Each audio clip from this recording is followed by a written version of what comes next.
Il s'agit de littérature et aussi de livres pour ce premier sujet, puisque vous connaissez les aventures du commissaire Adamsberg qui l'ont rendu célèbre. Elle est traduite dans une quarantaine de pays et elle figure dans le palmarès des meilleures ventes depuis maintenant des années, notamment lorsque d'un de ses polars est publié. Il s'agit de Fred Vargas, puisque c'est d'elle dont nous parlons et qui a décidé de sortir un livre d'un tout autre genre, puisque c'est une conscience. Cette chère Fred, elle s'inquiète sur l'état de la planète et il allait pour titre ce livre L'humanité en péril. Nous allons, dans un premier temps, dire quelques mots de cet ouvrage, comme on dit, et nous élargirons ensuite le débat à ces écrivains qui passent d'un style ou d'un genre à l'autre. Mais avant, donc, ma chère Estelle, parlez-nous de ce petit opuscule. Alors, vous l'avez dit, Fred Vargas, c'est la reine du polar. Elle nous fait frissonner avec les aventures normalement criminelles. Alors là, elle nous fait aussi frissonner avec donc ce qui n'est pas un roman, mais ce qui est un état des lieux de la planète.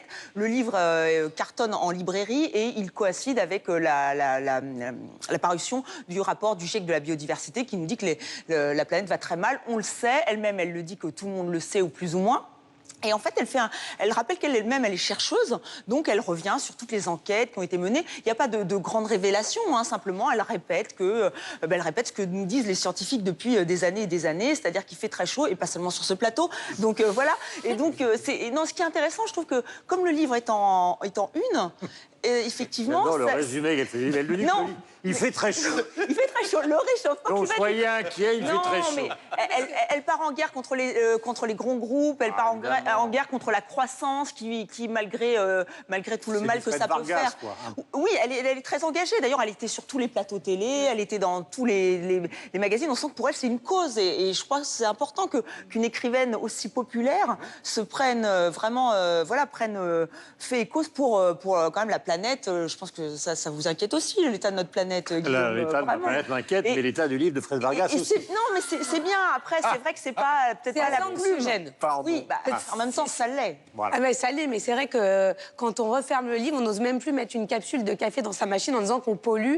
Et c'est vrai qu'on ne reste pas indemne en sortant du livre. En tout cas, moi, j'ai revu la façon de voir les choses. Je ne sais pas si ça va durer. Effectivement, elle nous alerte. Et sur les réseaux sociaux, il y a ceux qui la suivent et qui font du prosélytisme et qui achètent le livre à leur entourage. Et il y a ceux qui disent attention, c'est hyper anxiogène, c'est très culpabilisant.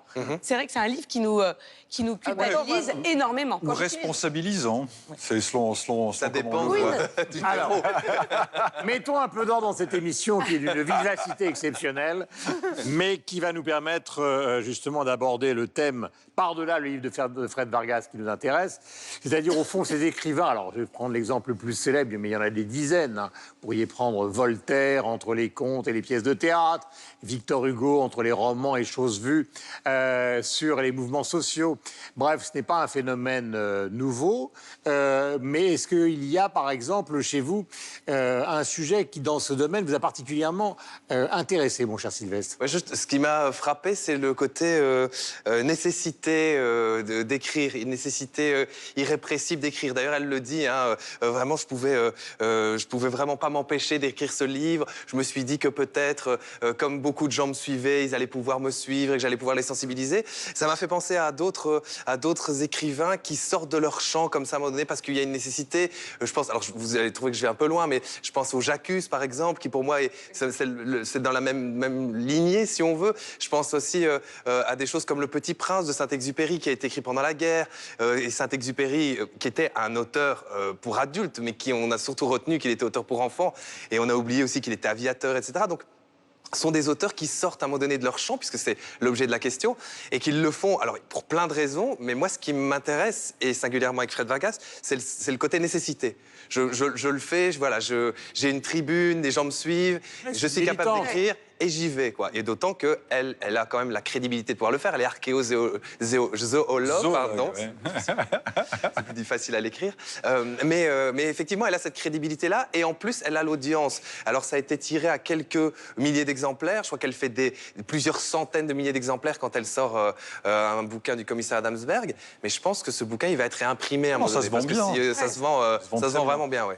Très bien. Ça se vend bien, mais c'est pas ce qu'on appelle, pardonnez-moi le terme chinois, le feel feel-good bouquin. C'est très, comme le disait Laura, c'est très culpabilisant. Fred Vargas a cette crédibilité pour le faire, elle a cette popularité, elle utilise sa tribune qui est immense, les lecteurs, ça cartonne en librairie, ce livre. Mais je me mets à la place de l'éditeur. Peut-être qu'il a donné carte blanche un peu rapidement à Fred Vargas parce qu'elle brise carrément le quatrième mur. On n'est pas dans une fiction, on n'est pas avec le commissaire Adamsberg, on est avec elle et elle panique et la planète est foutue, il est minuit moins une. Alors je me suis dit, et j'ai relu Dionne Meyer qui en entrevue a cette pensée très brillante, lorsque l'imaginaire est associé à la pensée critique, c'est le début d'une réflexion. Et c'est là où le pouvoir de la fiction demeure énorme. On jase, là, Fred Vargas va fulminer ses regards de l'émission. Mais si le commissaire Adamsberg était arrivé au cœur d'un complot mondial sur la disparition de la planète, tout cet argent public qui est mal utilisé pour justement le réchauffement climatique, pour qu'on sauve la planète qui est détournée pour d'autres fins. Je pense que ça aurait été plus vibrant, à mon sens. Michel. Oui, pour avoir lu le livre et surtout pour, dans une autre vie, enfin, qui se prolonge aujourd'hui, m'être occupé de questions environnementales quand je bossais plus régulièrement pour le journal télévisé, c'est vrai qu'il n'y a rien qui m'a véritablement surpris dans le livre de Fred Vargas. Elle reprend bon nombre de conclusions du GIEC ou qu'on peut retrouver sur différents sites. Donc j'ai l'impression, elle, d'une certaine manière, qu'elle découvre quelque chose qui, scientifiquement, ou chez les personnes qui s'occupaient jusqu'à présent de questions environnementales, était déjà su. Elle en prend conscience, elle essaie de partager cette urgence. Alors il y a le bon et le mauvais côté, c'est-à-dire qu'en partageant cette urgence, il y a vraiment un côté presque paniquant dans la manière dont elle écrit, mais il y a un côté aussi où il n'y a pas de hiérarchisation dans les infos, tout est livré comme ça. C'est difficile à lire dans le sens où il y a énormément de choses qu'elle partage avec nous. Alors, ce que je souhaite et ce que je peux souhaiter pour le livre, effectivement, c'est qu'il touche un public qui peut-être, lui, jusqu'à présent, ne s'occupait pas véritablement de questions environnementales et que ça le sensibilise à ces questions-là. C'est tout le mal qu'on peut souhaiter à ce livre-là et je pense que c'est dans ce sens-là qu'il fonctionne. En même temps, c'est certainement pas le public de Fred Vargas qui est un public de convaincus dans ce domaine, à l'évidence. Alors, si c'est le cas, et c'est le risque, et c'est dommage, parce qu'à ce moment-là, c'est vrai que le bouquin, je suis obligé de dire d'un point de vue littéraire, parce qu'on parle de ça aussi, il y a des auteurs qui passent d'un style à l'autre, on ne peut pas dire que ce soit la Fred Vargas qui soit aussi ciselante et aussi inspirée que dans ses bouquins, dans ses romans policiers. C'est pas un bon bouquin d'un point de vue littéraire, malheureusement, il faut bien le dire. Mais par contre, c'est vrai que ce qu'elle met en avant sont des choses qui sont bien réelles, qui sont bien dangereuses, pour lesquelles il faut se préoccuper et pour lesquelles il faudra vraisemblablement, enfin plus que vraisemblablement, pour lesquelles il faudra qu'on change un certain nombre de nos comportements au quotidien, ça c'est sûr. Revenons justement sur les auteurs qui switchent d'un genre à l'autre. Laura, est-ce qu'il y a quelque chose qui vous a marqué dans ce domaine ? Ce qui m'a marqué, moi, personnellement, c'est effectivement, comme le disait Sylvestre, Saint-Exupéry qui a vraiment réussi ce changement-là. Et quand on regarde, parce que c'était intéressant de voir le point de vue des fans de Fred Vargas sur les réseaux sociaux, est-ce qu'ils ont accepté ce changement ? Vous le disiez, ils sont convaincus. Mais pour rejoindre aussi ce que disait Michel, c'est littéralement, littérairement, moi je vais y arriver. Littérairement. D'un point de vue littéraire, parce que nous sommes en direct, hein, on le sait. Donc, d'un point de vue littéraire, et effectivement, c'est pas son meilleur ouvrage, mais elle le disait au départ, elle était partie pour écrire juste un petit manifeste qui devait pas dépasser 50 pages. Et au fur et à mesure, elle a eu besoin de dire de plus en plus de choses, d'étayer ses propos par des exemples.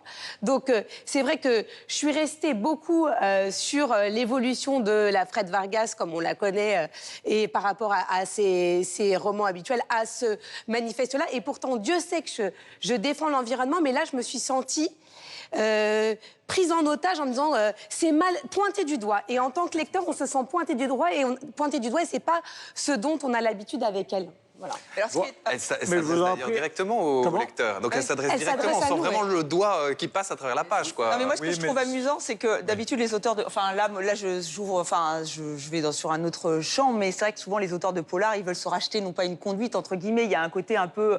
on fait du genre, on aimerait bien avoir un bon, vrai roman. Non, parce que j'ai pensé à Pierre Lemaitre. Pierre Lemaitre, qui est un auteur de polar et qui est passé, qui a eu le Goncourt avec Au revoir là-haut, parce qu'il voulait faire un vrai roman populaire. Là, on était dans une autre démarche plus littéraire. littéraire, effectivement, que là, Fred Vargas, on n'est plus du tout dans cette... Elle, c'est même pas un essai, en fait. C'est vrai qu'on a l'impression qu'elle nous livre voilà, un manifeste. Où elle nous livre. Décharge. Oui, Alors en Suisse, ce qui est drôle, Il peut y avoir pire. On peut attendre le premier roman de Nicolas Hulot, ça.